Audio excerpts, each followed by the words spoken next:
గత 20 సంవత్సరాలుగా అక్బర్ నగర్ను ఈ బూడిద కట్ట ఏదైతే ఉందో దీనివల్ల ఎంతోమంది అనారోగ్యం పాలై చనిపోవడం జరిగింది. వాళ్లకు బూడిద సమస్య అనేది ఎవరు కూడా పరిష్కారం చేయలేకపోతారు.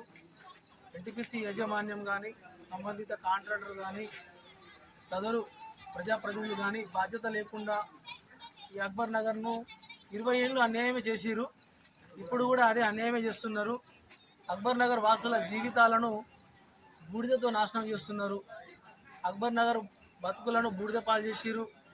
అక్బర్ నగర్ను ఇంత బీభత్సంగా బూడిద విజృంభించి అక్బర్ నగర్ను కమ్మేస్తున్నా కూడా ఇప్పటి వరకు ఈ టైం వరకు కూడా రెస్పాన్స్ లేకపోవడము, సంబంధించిన వాళ్ళు స్పందించకపోవడము, అంటే పబ్లిక్ పోరాటం చేస్తే తప్ప, పబ్లిక్ రోడెక్కితే తప్ప, మహిళలు కానీ స్థానికులు కానీ వాళ్ళు పోరాడితే తప్ప వచ్చి జీతాలు తీసుకునేటోళ్ళు, లబ్ధి పొందేటోళ్ళు ఎవరు కూడా స్పందించి ముందుకు రావడం లేదు.